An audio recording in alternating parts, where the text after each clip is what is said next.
اللہ اللہ اللہ۔ اپنے گھروں میں تھوڑا حوصلہ قناعت لائیں۔ حضرت عائشہ صدیقہ رضی اللہ تعالیٰ عنہ فرماتی ہیں ایسا نہیں تھا کہ ہمارے گھر کے اندر مال نہیں آتا تھا، اللہ کے فضل سے بڑا کچھ آتا تھا، لیکن فرماتی ہیں ہم اثار کر دیا کرتے تھے۔ حضور کا مزاج اثار کر دینے کا ہے۔ یاد رکھنا، شمع سے اگر کئی شمع جل جائیں تو اس کی روشنی میں کبھی کمی نہیں آتی، ہزاروں دیے بھی جل جائیں تو یہ دیے ماند نہیں پڑتے۔ مہنگائی بڑی زور کی ہو گئی، غریب آدمی کی آزمائش بڑھ گئی۔ ہمیشہ مہنگائی سے غریب لوگ متاثر ہوتے ہیں۔ امیروں کی تو چیزیں مہنگی ہو جاتی ہیں، وہ تو سنگل انہوں نے جمع کی ہوتی ہیں، مہنگی ہوتی ہیں تو ڈبل میں بیچتے ہیں۔ غریب پستا ہے، لیکن دکھ کی بات یہ ہے کہ ہم ایک دوسرے کا ساتھ نہیں دیتے۔ مقروض ذہنی اذیت کا شکار ہے۔ 3 دن ہے نا عید کے، تو ایک جوڑے سے بھی گزارے جا سکتے ہیں، ایک سے بھی۔ اکثر لوگ تو ویسے ہی عید کی نماز پڑھ کے سو جاتے ہیں، اور جو بیدار بھی ہیں وہ بھی کپڑے بدل کر کے جانور کے ذبح میں مشغول ہیں۔ ہم نے اس عید پہ کوشش کرنی ہے کہ ہماری گلی میں، ہمارے محلے میں، ہمارے دائیں بائیں تھوڑا سفر کریں، بچوں کو دیکھیں، سرکاری سکول سے نکلتے بچوں کو دیکھیں، مساجد مدارس سے نکلتے بچوں کو دیکھیں۔ ہم نہ ایک ایک دو دو کا ساتھ دیں۔ یہ جتنی سیاسی جماعتیں کام کر رہی ہیں، جن کی حکومت تھی، جن کی ہے، پتہ نہیں کل کس کی آئے گی، میں تو ذاتی طور پر ان سے پورا مایوس ہوں۔ مجھے تو نہیں لگتا کہ جتنے لوگ آج تک حکومت کر چکے ہیں، بار بار آتے ہیں یا پچھلی حکومت گئی ہے، ان کے پاس کوئی پلان ہی نہیں ہے۔ یہ تو بیچارے ایک دوسرے کی ٹانگیں کھینچنے کے علاوہ نہ کچھ کر سکے ہیں، نہ امید ہے کچھ کریں گے۔ لیکن غریب کی تکلیف بڑھ گئی ہے۔ میرے پاس 20 لوگ آتے ہیں، آتے تو وہ دعا کا کہنے ہیں، آتے تو صرف یہ بتانے ہیں کہ اس مشکل میں ہوں، دعا کرنا۔ لیکن دوستو، لوگوں کی باتیں سن کے بڑی تکلیف ہوتی ہے۔ ہم کیا کسی کی مدد کر سکتے ہیں؟ ہمارے لیے تو مدارس چلانے مشکل ہیں، لیکن لوگ اذیت کا شکار ہیں۔ ذہنی کرب کے نیچے لوگ آ گئے، اتنی بڑی اذیتیں کھڑی کر دی گئی ہیں۔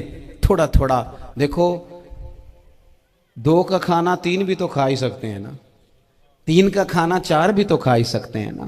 میرے محبوب نے ہمیں یہ نہیں کہا تھا زیادہ گوشت پکانا، بلکہ رسول پاک نے تو رنگ ہی بڑا سادہ دیا ہے۔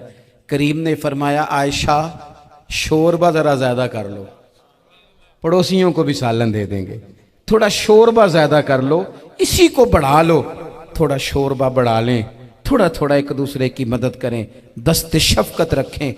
گلیوں میں سنسان لوگ، اب تو لوگ ایک دوسرے سے دکھ بھی نہیں کہتے، وہ کہتے ہیں دینا کسی نے ہے کچھ نہیں، اور تماشا الگ سے بن جائے گا۔ دوستو، ہم نے خود ایک دوسرے کا ہاتھ بٹانا ہے۔ جو لوگ صاحب ثروت ہیں، دیکھو ایک ہی باپ کی اولاد ہوتی ہے، ایک کو اللہ بڑا نواز دیتا ہے، 2-3 کمزور رہ جاتے ہیں، اس کو چاہیے وہ دوسروں پہ دست شفقت رکھے۔ ایک گلی میں سارے لوگ ایک ہی قبیلے کے، ایک ہی علاقے کے، ایک آگے نکل گیا ہے، اسے چاہیے وہ دوسروں کا خیال کرے۔ عزیز بھائیوں، ہم نے اس کمر توڑ مہنگائی کے دور میں ان اللہ وملائکتہ یصلون علی النبی یا ایہا الذین آمنوا صلوا علیہ وسلموا تسلیما۔ الصلاۃ والسلام علیک یا سیدی یا رسول اللہ وعلی آلک واصحابک یا سیدی یا حبیب اللہ۔ الصلاۃ والسلام علیک یا سیدی یا نبی اللہ وعلی آلک واصحابک یا سیدی یا رحمۃ للعالمین۔ تمام تعریفیں، حمد و ثنا اللہ تعالیٰ جل مجدہ الکریم کے لیے، اور درود و سلام نبی اکرم نور مجسم شفیع معظم آقا کل ختم رسول دانائے سبل احمد مجتبیٰ جناب حضرت محمد مصطفیٰ صلی اللہ تعالیٰ علیہ وسلم کی ذات والا صفات کے لیے حمد و صلات کے بعد، اس دارالعلوم کے ان خوبصورت طلباء کرام کی دستار فضیلت کے موقع پر آج کی اس تقریب سعید کا انعقاد کیا گیا ہے۔ اللہ تعالیٰ کوشش کرنے والوں کی کاوش کو اپنی بارگاہ میں قبولیت کا شرف عطا کرے۔ ہم سب کو اللہ تعالیٰ دین کے کاموں میں اخلاص کی توفیق عطا فرمائے۔ اس محفل پاک کو عقائد کی پختگی، اعمال کی درستگی اور ہمارے گناہوں کی معافی کا سبب بنائے۔ آپ لوگ تشریف رکھیں جی، بیٹھ جاؤ بیٹا، سب بیٹھ جائیں، تھک جائیں گے آپ بلا وجہ، تشریف آسانی سے بیٹھ۔ نہیں، تقریر تو میں کر رہا ہوں، یہ کسی اور نے کیسے شروع کر دی؟ اس وقت میرا ٹائم ہے جی تقریر کا، اور کوئی نہیں کرے گا، خاموشی سے بیٹھیں، اللہ آپ کو جزائے خیر دے۔ آپ لوگ اگر بیٹھ جائیں گے تو اچھا رہے گا، پچھلوں کو بھی آسانی ہو جائے گی۔ پیچھے آپ کے لوگ تکلیف میں ہیں، نہیں پیچھے دیکھنے کو نہیں کہا، بیٹھنے کو کہا، اگر آسانی سے بیٹھ سکیں اللہ آپ کو جزائے خیر عطا فرمائے۔ کسی اور جگہ پہ اہتمام ہو جاتا زیادہ اچھا تھا، کچھ تھوڑی سی دشواری احباب کو ہوئی، لیکن کئی دفعہ دور سے بندہ چل کے آئے تو اسے نماز کا زیادہ ثواب ہوتا ہے۔ تو آپ تھوڑا سا، ہمارا گفتگو کا وقت ہے، لمبا نہیں، آپ اگر اطمینان سے بیٹھ جائیں گے تو دو چار باتیں اپنی بساط کے مطابق عرض کرنے کی کوشش کروں گا، اللہ توفیق عطا فرمائے۔ سب سے پہلی بات تو یہ ہے کہ یہ دستار فضیلت ہے طلباء کا۔ علم کا لغوی معنی جاننے کے ہوتے ہیں۔ علم حاصل کیا جاتا ہے کسی چیز کی معرفت کو حاصل کرنے کے لیے۔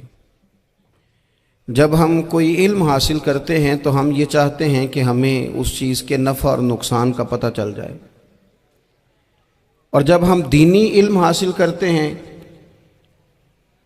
تو اس کا مقصد یہ ہوتا ہے کہ ہمیں رذائل اور خسائل ان دونوں کی خبر ہو جائے، خیر کیا ہے شر کیا ہے اس میں تمیز کا ملکہ ہمیں نصیب ہو جائے، اچھائی اور برائی کھل کر ہمارے سامنے واضح ہو جائے۔ یہ مقصود ہوتا ہے علم سے۔ علم سے، تعلیم سے مقصد زیادہ باتیں کرنا نہیں ہوتا۔ ایک آدمی بہت زیادہ باتیں کرتا ہے تو شاید بڑا عالم ہے، ایک شخص بہت زیادہ گفتگو کرتا ہے تو اس کے پاس معلومات زیادہ، ایسا نہیں، بلکہ حضرت عبداللہ ابن مسعود رضی اللہ تعالیٰ عنہ سے جب کسی نے پوچھا تھا کہ بڑا عالم کون ہوتا ہے، تو آپ فرمانے لگے جو رب سے زیادہ ڈرے وہ بڑا عالم ہے۔ اور دلیل انہوں نے یہ دی کہ اللہ کریم نے قرآن مجید میں فرمایا ہے کہ انما یخشی اللہ من عبادہ العلماء، اللہ کے بندوں میں سے جو عالم ہیں وہ رب سے ڈرتے ہیں۔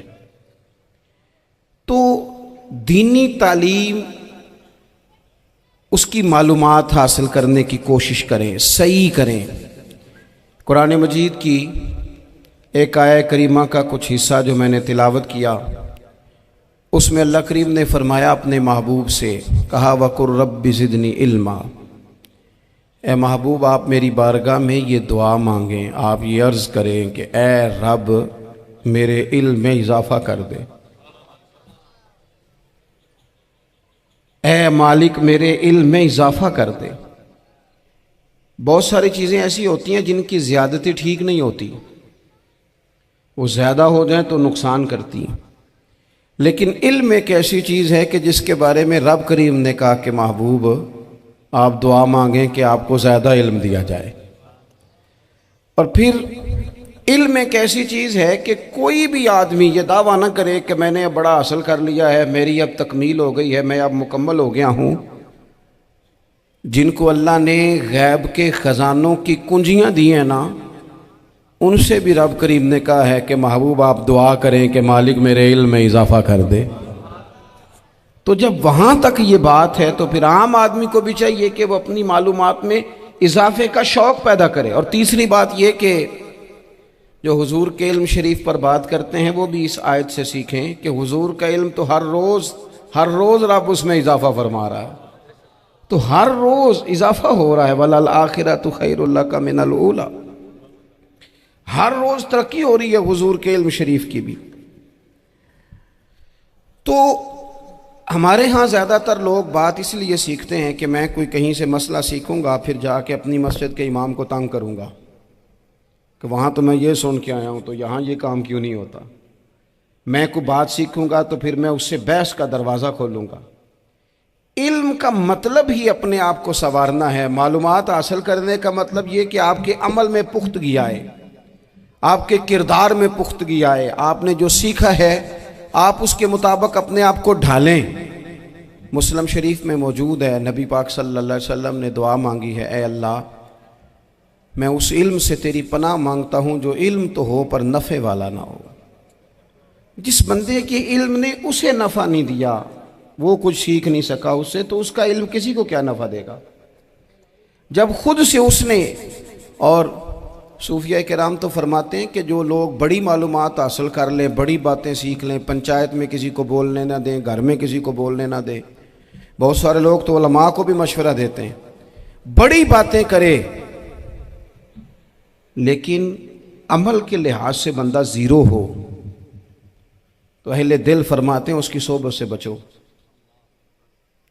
اسے بڑا پتہ ہے, بڑی باتیں آتی ہیں, بڑی باتیں آتی ہیں, بڑی باتیں کرتا ہے, لیکن گفتگو کی حد تک تو بہت بڑا ہے, عمل کے معاملے میں صفر ہے. بہت سارے لوگ مسجد کے حجرے میں میٹنگ ہو رہی ہوتی ہے اور وہ لمبی لمبی دلیلیں اور مشورے دے رہے ہوتے ہیں, نماز کا ٹائم آ جائے تو اٹھ کے چلے جاتے ہیں, کہتے ہیں میں اپنے محلے دی مسیتیں پڑھنی. کئیوں کو کام یاد آ جاتا ہے.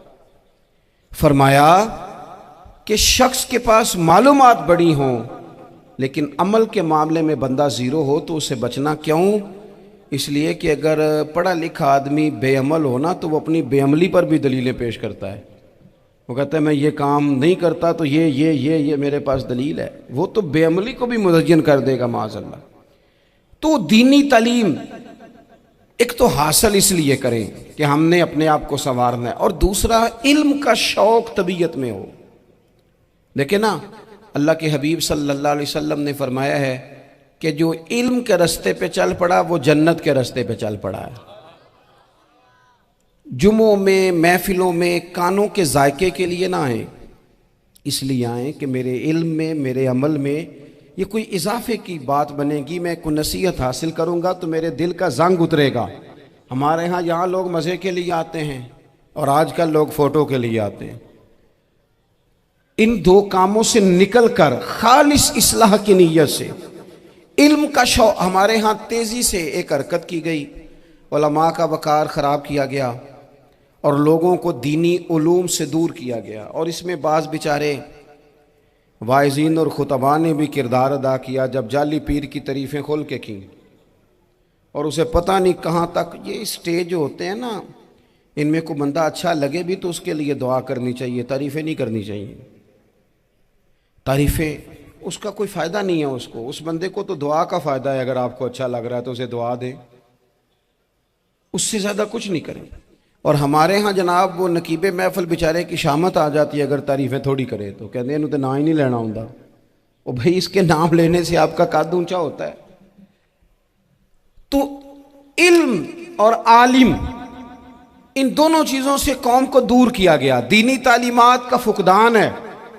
جو میٹرک تک لوگ 60-70 کتابیں پڑھ جاتے ہیں انہیں بھی قرآن پاک ٹھیک سے نہیں پڑھنا آتا, دور کیا گیا. آپ مجھے بتائیے, چلیں ایک مسجد ہی آپ دیکھ لیں, اس مسجد کے اندر اگر ایک طرف ایک عالم دین مشکات شریف کھول کے بیٹھے ہوں, حدیث پاک کا درس ہو رہا ہے, یا بہار شریعت کھول کے بیٹھے ہیں, فقہی مسائل بیان کیے, اور اسی مسجد میں ایک بابا جی جبہ پہن کے تگڑا سا بڑی سی پگڑی باندھ کے اور 500 دانے والی تسبیح لے کے بیٹھے ہیں. اب ایک بندہ اندر آتا ہے تو وہ کدھر جائے گا, عالم کی طرف کہ بابا جی کی طرف؟ وہ کیوں جا رہا ہے بھلا بابا جی کی طرف؟ وہ اس لیے کہ ہم نے اسے یہ بتایا ہی نہیں کہ جس طرح سبحان اللہ سبحان اللہ سبحان اللہ پڑھنا عبادت ہے نا, اسی طرح دارابا پڑھنا بھی عبادت ہے. اسے ہم نے بتایا نہیں کہ جب تک علم کے رستے میں رہنا بھی عبادت ہے, جب تک اسے یہ سمجھ نہیں نہ آئے گی کہ جس طرح وظائف کی کتاب پڑھنا عبادت ہے اسی طرح مشکات شریف پڑھنا بھی عبادت ہے, حدیث بخاری کا درس لینا بھی عبادت ہے, مسلم شریف کی احادیث پر اپنے اساتذہ سے بیٹھ کر دروس پانا بھی عبادت. جب تک یہ پورا مزاج دیکھیں نا, نبی پاک صلی اللہ علیہ وسلم نے فرمایا رات کی ایک گھڑی بھر دین سیکھ لینا ساری رات نفل پڑھنے سے بہتر ہے. اب ہمیں سمجھنا چاہیے کہ کتاب پڑھ کے بھی بندہ رب رسول تک پہنچ سکتا ہے. کتاب و سنت رستہ آسان کرتے ہیں، لیکن ہمارے ہاں کیا مزاج دیا گیا ہے، بابا جی کے پاس چلو ضرور جائیں، بابا جی اگر نیک ہیں تو منع کوئی نہیں کر رہا، لیکن جو سوچ ہمیں حضور نے دی ہے ہم نے اسی سوچ کے مطابق اپنے معاملات کو ترتیب دینا ہے نا. اب ایک بات میں نے آپ سے پوچھی اور آپ نے کہا قوم ساری بابا جی کی طرف جائے گی. حدیث پاک کس طرح ہے؟ اللہ کے محبوب مسجد شریف میں تشریف لائے، دونوں جانب لوگوں کے حلقے بنے ہوئے ہیں، لوگ بیٹھے ہوئے ہیں. ایک حلقے میں لوگ اللہ کی یاد کر رہے ہیں، ذکر ہو رہا ہے. ایک حلقے میں بیٹھ کے ایک عالم کتاب و سنت کا درس دے رہے ہیں، ایک صحابی اور باقی سن رہے ہیں. خاص توجہ کریں نوجوان میری بات پر. رسول کریم صلی اللہ علیہ وسلم دونوں کے بیچ کھڑے ہو گئے اور کریم نے فرمایا دونوں محفلیں خیر کی ہیں، دونوں ہی حلقے خیر کے ہیں. اور پھر حضور فرمانے لگے مجھے چونکہ رب نے استاد بنا کے بھیجا ہے، میں چونکہ معلم بن کے آیا ہوں، یتلو علیکم آیاتنا ویزکیکم، میں چونکہ کتاب و سنت کی تعلیم کے لیے آیا ہوں. یہ لفظ کہتے کہتے حضور اس جماعت میں بیٹھ گئے جو دین پڑھ اور پڑھا رہی تھی. حضور وہاں بیٹھے جہاں بات دین کی ہو رہی، جہاں لوگوں کو اللہ رسول کی بات بتائی جا رہی.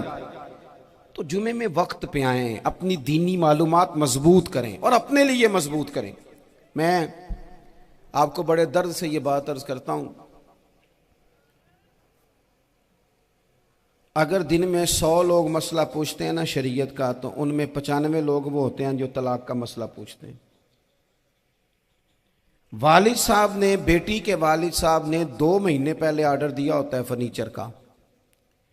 بیٹے کی شادی ہو تو مہینہ پہلے شیروانی والے کو بھی کہنا پڑتا ہے، گاڑیاں بک کرانی پڑتی ہیں، میرج ہال بک، یہ سارے لوازمات ہم کرتے ہیں. سارا کچھ کیا، گاڑی سے گھر بسنا ہے، میرج ہال سے بسنا ہے، فرنیچر سے بسنا ہے. ہم نے سارا کچھ ان کو بتایا، لیکن کاش 2 گھنٹے بچی کسی معلمہ کے پاس جاتی، بچہ کسی استاد کے پاس جاتا، نکاح طلاق کے مسئلے بھی سیکھتے. میں دعوے سے کہتا ہوں اگر ہمیں پتہ چل جائے کہ 3 طلاقیں اکٹھی نہیں دینی چاہیے، کیونکہ دے دیں تو ہو جاتی ہیں، اگر ہمیں سمجھ آ جائے کہ نہیں دینی چاہیے، یہ مسئلہ بیان ہو، اور یہ والے مسئلے ہم محفلوں میں بھی نہیں بیان کر سکتے، اس لیے کہ لوگ کہیں گے مسئلہ تو وہ بیان کریں جس پہ نعرے لگیں گے. آپ قوم کو یہ کیا بتا رہے ہیں، یہ تو چھوٹا عالم بتاتا ہے معاذ اللہ اس طرح کی باتیں، تو بڑی بڑی کوئی نقطے کی بات بتائیں. وہ جس طرح ہمارے ہاں وہ 1 گھنٹہ پہلے نہیں کہتے تگڑے ہو جو میں جملہ دینے لگا، وہ پتہ نہیں جملہ آ رہا ہے کہ ایٹم بم آ رہا ہے، تیار ہو جاؤ، جو میرا جملہ ضائع نہ کرنا، ادھر بھاگ کے چلا گیا ادھر بھاگ کے آ جاؤ. اللہ جانے وہ جس طرح کبھی لگتا ہے نا پٹاری سے، اللہ جانے کیا نکلے گا. میں جملہ دینے لگا ہوں تو میں کہتا ہوں تو آرام سے بیٹھ کے بھی جملہ دے دے، تیرے جملے سے کیا نکلے گا. اور تو جملہ نہ دے، ہمیں کوئی آیت دے، تو جملہ چھوڑ ہمیں کوئی حدیث پاک سنا. یعنی ہر نقیب، ہر خطیب، ہر نعت خواہ اٹھ کے کہتا ہے سارا قرآن ہی حضور کی تعریف ہے. اور بھئی اگر سارا قرآن حضور کی تعریف ہے تو چند آیتیں پڑھ دے، پھر تو بھی تو نے پڑھی تو ایک بھی نہیں اور تو کہتا جا رہا ہے سارا قرآن ہی حضور کی تعریف ہے. یہ والی تعریف بھی تو سنانا قوم کو، جو یہ بچے ان کے استاد انہیں سکھا رہے ہیں اور یہ سیکھ رہے ہیں، اس طرف بھی تو سفر کریں. تو میرے عزیز اگر لوگوں کو مسائل کا پتہ چلے تو سینکڑوں گھر بچ جائیں تباہ ہونے سے، بڑے بڑے گھر بچ جائیں، لیکن مسائل نہیں آتے. میرے پاس مسئلہ پوچھنے کے لیے کچھ لوگ آ گئے تو 4-5 سال کا بچہ بھی تھا جس کے والد نے غصے میں اپنی بیوی کو 3 طلاقیں دی تھی. تو چھوٹا سا بچہ، کپڑے بھی پھٹے پرانے، اور حالت بتا رہی تھی کہ غریبی ہے. تو جب میں نے مسئلہ بتایا کہ 3 طلاقیں ہو گئی ہیں تو واپس جانے لگے. تو بچہ مجھ سے کہتا ہے، دیہاتی آدمی تو کہنے لگا مولوی صاحب میری اماں تے نانی کہنی اسن پوچھ کے آئی آپ کہ ہن اسی لہدا لہدا ہی رہنا ہے. تو اس بچے کی نونہال کی وہ کیفیت دیکھی تو میں رو پڑا. میں نے کہا یار یہ بچہ بیچارہ ماں باپ کے ہوتے ہوئے یہ یتیموں جیسی زندگی گزارے گا کیونکہ باپ نے طلاق دے دی. کس طرح مسائل نہیں بتائے لوگوں کو، تعلیم سے آگاہی نہیں کیا. اور اس میں بہت بڑا ظلم ہے ان لوگوں کا بھی جو جنازے پہ کھڑے ہو کے تو کہہ دیتے ہیں، میری طرح کے لوگ اچھے علماء کی بات نہیں کرتا، وہ کہہ دیتے ہیں دیکھو جن لوگوں کو جنازہ نہیں آتا. بھئی آپ نے کس دن عشاء کے بعد کلاس لگائی تھی جنازہ سکھانے کی. یہ تو آپ نے کہہ دیا لوگوں کو قرآن جی ٹھیک نہیں آتا، تو یہاں تو بیچاری بیبیاں جن کو صحیح پڑھنا نہیں آتا وہ مشن بنا لیتی ہیں کہ میں نے اتنے 100 کو قرآن پاک پڑھانا ہے، بیوہ ہو گئی ہوں، طلاق یافتہ ہو گئی ہوں، ساری زندگی قرآن پڑھاؤں گی. ہم کیوں یہ مشن نہیں بناتے؟ کیوں اس طرف سفر نہیں کرتے؟ ایک تو دینی معلومات میں، دینی علوم میں اپنے آپ کو لگائیں اور ذوق پیدا کریں کہ جو چیزیں مجھے نہیں آتی میں نے وہ سیکھنی ہے، جو معاملات مجھے نہیں آتے میں نے ان کی طرف سفر کرنا ہے. ایک تو اپنا یہ مزاج بنائیں. اور جب آپ دینی علوم سیکھتے ہیں تو پتہ ہے کون سا منظر قائم ہوتا ہے؟ منظر وہ بنتا ہے کہ حضرت ابو ہریرہ بھی دین سیکھا کرتے تھے، حضرت عبداللہ ابن عمر بھی اصحاب صفہ میں رہا کرتے تھے، حضرت انس بن مالک بھی رہا کرتے تھے.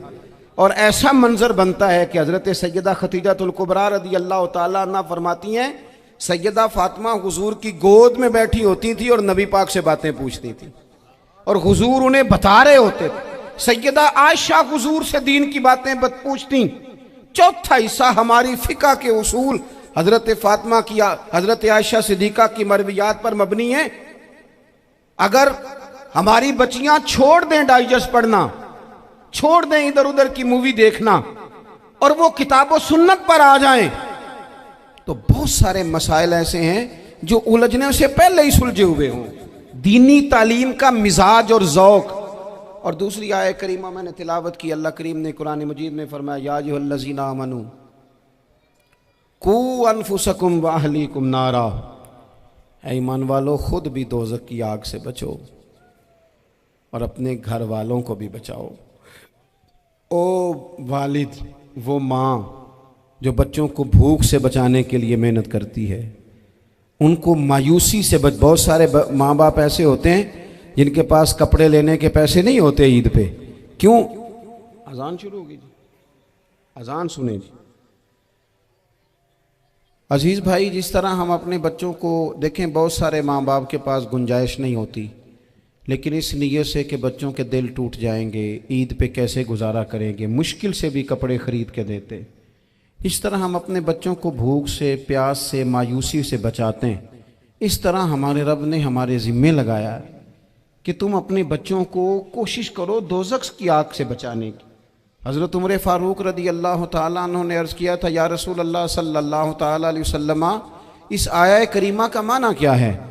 تو محبوب کریم علیہ السلام نے فرمایا عمر، جن چیزوں کا اللہ تمہیں حکم دیتا ہے تم اپنے گھر والوں کو ان چیزوں کا حکم دو، جن چیزوں سے رب رسول تمہیں منع کرتے ہیں اپنے گھر والوں کو ان سے روکو، اپنے گھر کے اندر نفاذ دین کرنے کی کوشش کرو.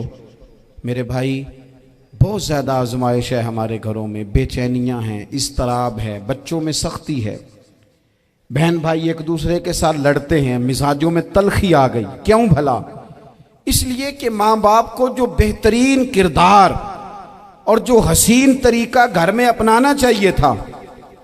بچے تقریر باہر سے سنتے ہیں لیکن وہ فالو اپنے ماں باپ کو کرتے ہیں. اگر ماں باپ میں حوصلہ ہو، صبر ہو، اطمینان ہو، خودداری ہو، تھوڑے پر گزارا کرنے کا مزاج ہو. دیکھیں نا، آج ڈپریشن ہے، ٹینشن ہے، پینکس اٹیکس ہیں، بڑی ساری چیزیں آ گئی ہیں. کیوں بھلا؟ صبر نہیں، تحمل نہیں، بردباری نہیں. آزمائے. ایک دن ایک بچہ میرے پاس آ گیا مدرسے کا اور آ کے وہ رونے لگا. میرے گھر والے کہنے لگے کھانا چھوڑ دیں، پہلے اس کی بات سن لے. میں نے کہا پتر کیا ہوا؟ کسی نے مارا ہے کسی استاد نے؟ کہنے لگے نہیں حضرت، گھر فون کیا تھا تو میری اماں اور ابا کی لڑائی ہو رہی ہے. بچہ کانپ رہا ہے، ٹانگیں کانپ رہی ہیں. میں نے کہا کیا ہو کیا گیا تمہیں پتر؟ لڑائی ہو رہی ہے تو گھروں میں ہو ہی جاتی ہے. کہنے لگے نہیں، آپ کو پتہ نہیں وہ بڑا سخت لڑتے ہیں. میرے والد جب میری والدہ کو مارنے کے لیے آگے بڑھتے ہیں تو ہم سارے چارپائیوں کے نیچے چھپ جاتے ہیں. ہمیں خوف آتا ہے، وہ منظر خطرناک ہوتا ہے. یہ کون تکلیف دے رہا ہے اپنے بچوں کو؟ یہاں بیٹھے ہمارے ہاں میلوں دور رہتے تھے اس کے گھر والے، تو وہ تکلیف میں تھا، تو گھر میں کیا کیفیت ہوگی؟ اگر حوصلہ ہو، صبر ہو، قناعت ہو، اللہ کے دیے ہوئے تھوڑے رزق پر ہمیں راضی رہنا آتا ہو، ہمارے گھروں میں سکون آئے، اطمینان آئے. ہم جو زندگی بڑی خوشی خوشی گزار سکتے ہیں. ہمارے مزاجوں کا لالچ ہماری طبیعتوں کی بے راہ روی، ہماری جھوٹی انا کا بت، ان ساری چیزوں کو ختم کر دیتا ہے۔ اپنی زندگی کے اندر اگر ہم وہ کردار اپنے بچوں کو دیں جس کردار میں موبائل بھی ہو، جس میں گاڑی بھی ہو، جس میں پیسے بھی لا کے ابا دراز میں رکھتا ہو، لیکن والد کا گھر میں مصلی بھی موجود ہو، اس کی کوئی تسبیح بھی ہو، وہ یہ بھی کہتا ہو کہ خدا نے اپنے فضل سے آج 5,000 دیا ہے تو اس میں 1,000 غریبوں کا بھی ہے، اس میں تھوڑا سا میں نے اللہ کی رضا کے لیے بھی رکھا ہے، اگر کوئی مشکل آ جائے تو وہ باپ اور ماں کو صبر کرتا ہوا دیکھتے ہوں، اگر ایک باپ کر بات کرے تو دوسرا برداشت کرتا ہو۔ خدا را اپنی اولادوں کو اس اذیت کا شکار نہ کرو، اپنے گھروں کے اندر وہ خودداری، وہ پیار، وہ وقار، وہ محبت، وہ انداز۔ آپ تھکے ہوئے ہیں، کوئی شک نہیں، آپ بہت سارے مسائل کا باہر شکار ہوں گے، کوئی شک نہیں، لیکن آپ باہر سے تھک کے آئے ہیں، اور اگر آپ باہر اپنی فیکٹری کے مالک ہیں اور دفتر کے بڑے ہیں تو گھر میں بھی تو آپ بڑے ہیں نا، آپ کی ماں بھی تو انتظار کر رہی ہے، اس نے بھی تو دکھڑا سنانا ہے نا آپ کو۔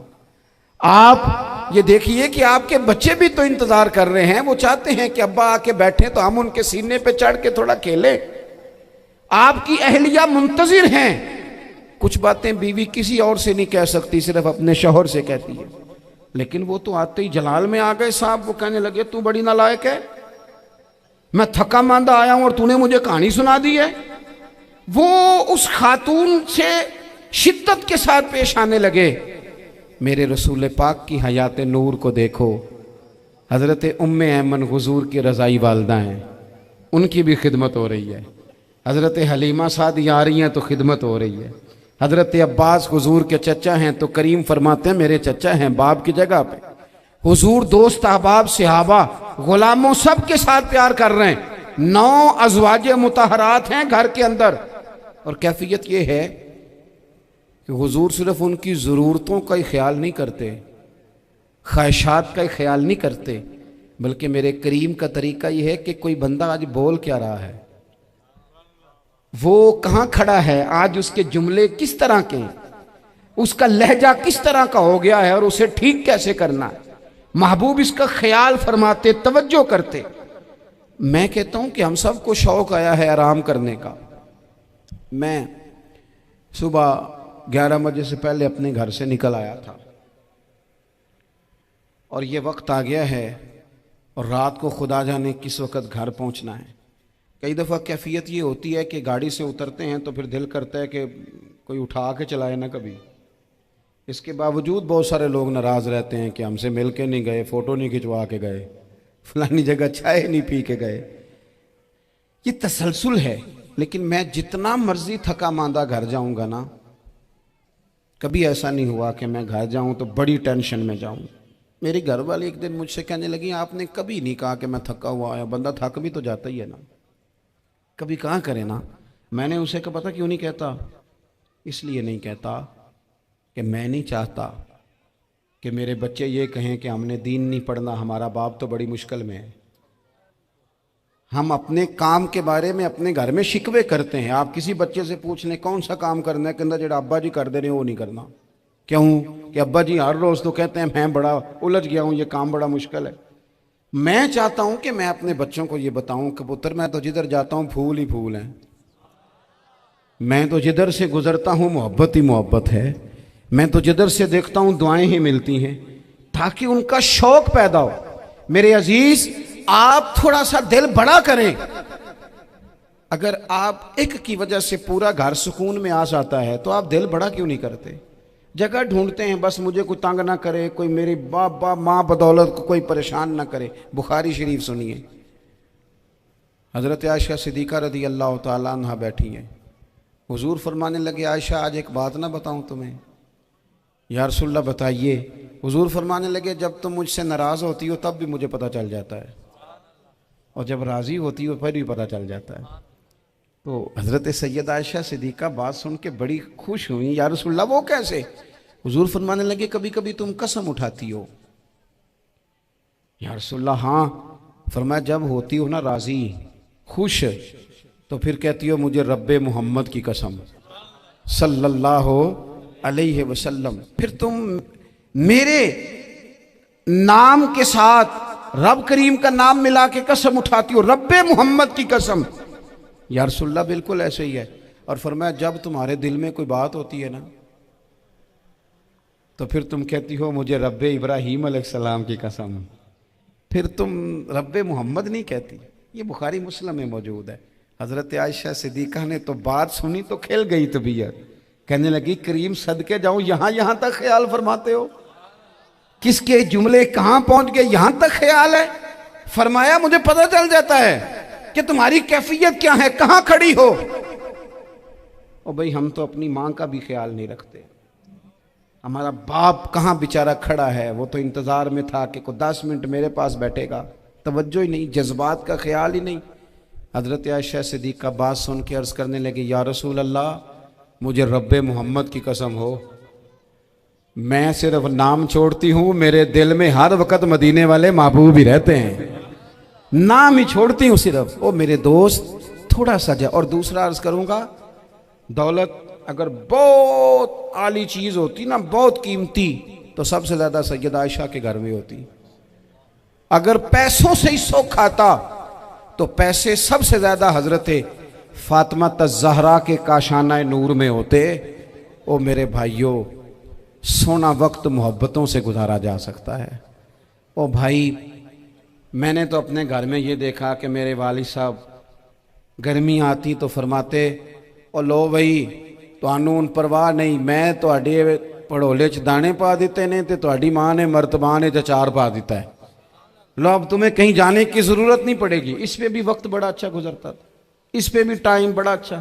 6 کھانے کھا کے بچے نخرے کر رہے ہیں۔ میں نے اپنے والد صاحب سے ایک دن کہا، میں کہ ابا جی تانوں پسند کی ہے؟ فرمان لگے پتر جے تے لگی ہوئے بھوک پھر تے ہر شے، اور اگر بھوک نہ ہو تو پھر نخرے نخرے ہیں، پھر کیا پسند ہونا ہے؟ طبیعت نہیں، اپنے گھروں میں اپنے دوستوں میں اطمینان پیدا کریں، اضطراب سے باہر آئیں۔ اور ایک بات اور عرض کرنی ہے، یاد رکھنا تقریر باہر چلتی ہے، گھر میں نہیں چلتی، گھر میں عمل چلتا ہے۔ گھر جا کے آپ لیکچر دینا نماز پڑھا کرو، نماز پڑھا کرو، نماز پڑھا کرو، نماز پڑھا کرو، تو کوئی نہیں پڑھتے گھر والے۔ آپ گھر میں نماز خود شروع کر دیں۔ نبی پاک صلی اللہ علیہ وسلم نے فرمایا گھروں کو قبرستان نہ بناؤ، کچھ نفلی نمازیں گھر میں بھی پڑھا کرو۔ اللہ کے پیارے رسول صلی اللہ علیہ وسلم کا گھر مسجد نبوی کے بالکل ساتھ ہے، دروازہ حضور کے گھر کا مسجد میں کھلتا تھا، لیکن نبی کریم صلی اللہ علیہ وسلم کیا کرتے تھے؟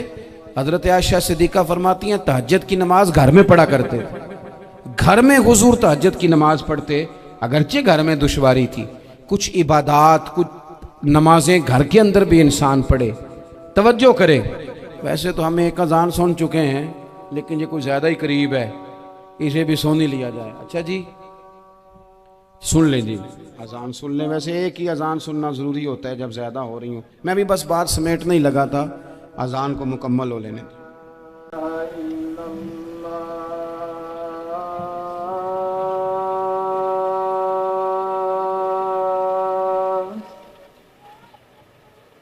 أشهد أن لا إله إلا الله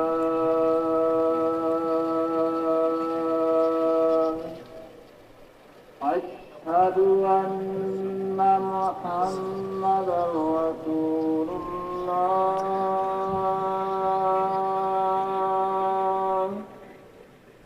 أشهد أن محمد رسول الله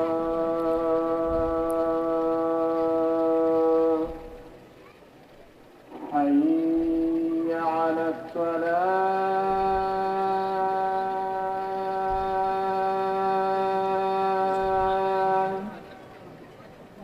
حي على الصلاة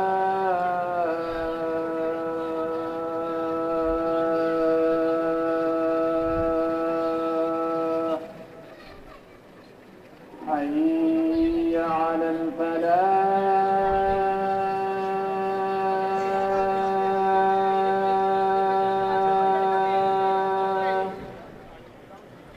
حي على الفلاح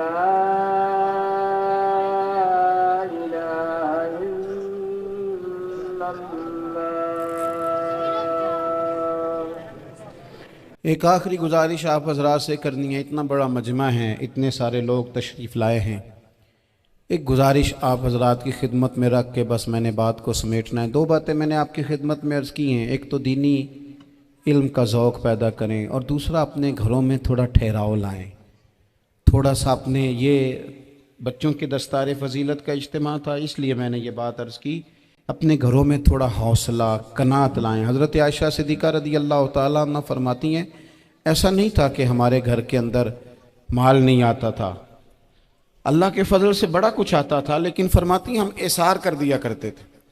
حضور کا مزاج اثار کر دینے کا ہے۔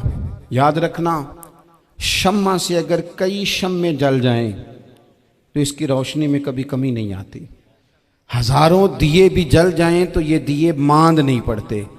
مہنگائی بڑی زور کی ہو گئی، غریب آدمی کی آزمائش بڑھ گئی، ہمیشہ مہنگائی سے غریب لوگ متاثر ہوتے ہیں۔ امیروں کی تو چیزیں مہنگی ہو جاتی ہیں، وہ تو سنگل انہوں نے جمع کی ہوتی ہیں، مہنگی ہوتی ہیں تو ڈبل میں بیچتے ہیں، غریب پستا ہے۔ لیکن دکھ کی بات یہ ہے کہ ہم ایک دوسرے کا ساتھ نہیں دیتے، مقروض ذہنی اذیت کا شکار ہے۔ 3 دن ہے نا عید کے، تو ایک جوڑے سے بھی گزارے جا سکتے ہیں، ایک سے بھی۔ اکثر لوگ تو ویسے عید کی نماز پڑھ کے سو جاتے ہیں، اور جو بیدار بھی ہیں وہ بھی کپڑے بدل کر کے جانور کے ذبح میں مشغول ہیں۔ ہم نے اس عید پہ کوشش کرنی ہے کہ ہماری گلی میں، ہمارے محلے میں، ہمارے دائیں بائیں تھوڑا سفر کریں، بچوں کو دیکھیں، سرکاری سکول سے نکلتے بچوں کو دیکھیں، مساجد مدارس سے نکلتے بچوں کو دیکھیں۔ ہم نہ ایک ایک دو دو کا ساتھ دیں۔ یہ جتنی سیاسی جماعتیں کام کر رہی ہیں، جن کی حکومت تھی، جن کی ہے، پتہ نہیں کل کس کی آئے گی، میں تو ذاتی طور پر ان سے پورا مایوس ہوں۔ مجھے تو نہیں لگتا کہ جتنے لوگ آج تک حکومت کر چکے ہیں، بار بار آتے ہیں یا پچھلی حکومت گئی ہے، ان کے پاس کوئی پلان ہی نہیں ہے۔ یہ تو بیچارے ایک دوسرے کی ٹانگیں کھینچنے کے علاوہ نہ کچھ کر سکے ہیں، نہ امید ہے کچھ کریں گے۔ لیکن غریب کی تکلیف بڑھ گئی ہے۔ میرے پاس 20 لوگ آتے ہیں، آتے تو وہ دعا کا کہنے ہیں، آتے تو صرف یہ بتانے ہیں کہ اس مشکل میں ہوں، دعا کرنا۔ لیکن دوستو، لوگوں کی باتیں سن کے بڑی تکلیف ہوتی ہے۔ ہم کیا کسی کی مدد کر سکتے ہیں؟ ہمارے لیے تو مدارس چلانے مشکل ہیں، لیکن لوگ اذیت کا شکار ہیں، ذہنی کرب کے نیچے لوگ آ گئے، اتنی بڑی اذیتیں کھڑی کر دی گئی ہیں۔ تھوڑا تھوڑا دیکھو، 2 کا کھانا 3 بھی تو کھا ہی سکتے ہیں نا، 3 کا کھانا 4 بھی تو کھا ہی سکتے ہیں نا۔ میرے محبوب نے ہمیں یہ نہیں کہا تھا زیادہ گوشت پکانا، بلکہ رسول پاک نے تو رنگ ہی بڑا سادہ دیا ہے۔ کریم نے فرمایا، عائشہ شوربہ ذرا زیادہ کر لو، پڑوسیوں کو بھی سالن دے دیں گے، تھوڑا شوربہ زیادہ کر لو، اسی کو بڑھا لو، تھوڑا شوربہ بڑھا لیں، تھوڑا تھوڑا ایک دوسرے کی مدد کریں، دست شفقت رکھیں۔ گلیوں میں سنسان لوگ، اب تو لوگ ایک دوسرے سے دکھ بھی نہیں کہتے، وہ کہتے ہیں دینا کسی نے ہے کچھ نہیں، اور تماشا الگ سے بن جائے گا۔ دوستو، ہم نے خود ایک دوسرے کا ہاتھ بٹانا ہے۔ جو لوگ صاحب ثروت ہیں، دیکھو ایک ہی باپ کی اولاد ہوتی ہے، ایک کو اللہ بڑا نواز دیتا ہے، 2-3 کمزور رہ جاتے ہیں، اس کو چاہیے وہ دوسروں پہ دست شفقت رکھے۔ ایک گلی میں سارے لوگ ایک ہی قبیلے کے، ایک ہی علاقے کے، ایک آگے نکل گیا ہے، اسے چاہیے وہ دوسروں کا خیال کرے۔ عزیز بھائیوں، ہم نے اس کمر توڑ مہنگائی کے دور میں نے جمعے میں امیر لوگوں سے کہا تھا کہ قربانیاں کرنی تو ہے ہی، تو تم تو سارا سال گوشت کھاتے ہو۔ کیا آپ کو بتاؤں کہ ہم اس وطن میں رہتے ہیں جہاں فریج اور فریزر بڑی عید سے پہلے زیادہ بکتے ہیں۔ فریج نہیں لے آؤ، بڑی لے آؤ، چونکہ گوشت سیو کرنا ہے، سارا سال بھی تو ملتا ہے نا امیروں۔ میں نے تو کہا تھا اس گاؤں میں لے جاؤ جہاں قربانی کوئی نہیں کر رہا، ذبح ہی وہاں جا کے کر لو، تھوڑی سی گنجائش بنائیں اپنے دلوں میں۔ یہ ضروری نہیں کہ سامنے والا آپ کا شکریہ بھی ادا کرے۔ حضرت عائشہ صدیقہ رضی اللہ تعالیٰ عنہ، اماں جی ایک کنیز رکھی ہوئی تھی، حضرت عثمان غنی نے دی تھی کہ آپ کی خدمت کریں گی، تو وہ کنیز کہتی ہے کہ اماں جی تو میری بھی روٹیاں پکا دیتی تھی، وہ تو میرے لیے بھی کھانے کا اہتمام کر دیتی تھی، لیکن کوئی دروازے پہ اگر مانگنے آتا تو حضرت عائشہ صدیقہ مجھے کہتی اسے خیرات دے آؤ، تو میں کہتی اماں جی یہ کام تو لوگ دوڑ کے کرتے ہیں اور آپ یہ مجھے کہہ رہی ہیں میں کر دوں؟ تو حضرت عائشہ فرماتی جب کوئی بندہ کسی کو دیتا ہے تو وہ شکریہ ادا کرتا ہے، میں چاہتی ہوں وہ شکریہ بھی تیرا ہی ادا کر جائے، میں نے جو اجر لینا ہے وہ رب کی بارگاہ سے لینا ہے۔ تو میرے بھائی اپنی زندگی میں تھوڑا سا تو دل بڑا کریں، تھوڑی تھوڑی گنجائش پیدا کریں، اور یہ ضروری نہیں کہ اس بندے کا آپ سے بڑا اچھا سلوک ہی ہو، نہ بھی ہو اس غریب کا سلوک اچھا، تو بعض اوقات بندہ غریبی میں تلخ بھی تو ہو ہی جاتا ہے نا۔ بعض اوقات انسان پہ غربت زیادہ آ جائے تو اس کی طبیعت بھی تو، بیمار آدمی سخت بھی تو ہو جاتا ہے۔ تو میری آپ سے یہ گزارش ہے کہ یہ جو دن چل رہے ہیں وہ ہمارے ہاں ہمارے حکمران کہتے ہیں مزید سخت فیصلے کرنے پڑیں گے۔ میں نے کہا تمہارے لیے تو آسان ہے، اس لیے کہ تم تو جس دفتر میں بیٹھ کے فیصلہ کرتے ہو اس کی تو بتی کوئی نہیں جاتی، تمہیں کیا پتا ہو، وہاں تو اے سی بھی 1 منٹ کے لیے بند نہیں ہوتا۔ یہ تو اس سے پوچھو باپ سے کہ جو عید سے پہلے اپنی بیوی سے مشورہ کر رہا ہے کہ عید آ گئی ہے، اگر بیٹی کے گھر کپڑے نہ بھیجے تو اس کی ساس باتیں کرے گی۔ یہ چھوٹی عید گزری تھی نا، تو ہمارے ہاں کچھ لوگ سمجھتے ہیں کہ سخاوت صرف رمضان میں ہی کرنی ہے، اور رمضان میں ثواب زیادہ ہے، ورنہ راشن ونڈن والے لوگ کو عیدوں بعد بھی بھوک لگ دیجئے، عید کے بعد بھی اسی طرح ہی غریب کے ساتھ پیٹ ہوتا ہے، لیکن توجہ نہیں۔ ایک تو ذوق علم پیدا کریں، ایک اپنے گھر میں اطمینان کا ماحول لائیں۔ تیسری گزارش یہ ہے کہ مہنگائی اور سختی کے اس دور میں اپنے مسلمان بھائیوں کا، عزیزوں کا، اہل محلہ کا ہاتھ بٹائیں، پیار کریں۔ اللہ کے حضور دعا ہے اللہ ہماری اس حاضری کو قبولیت کا شرف عطا کرے۔ آخر دعوانا ان الحمدللہ رب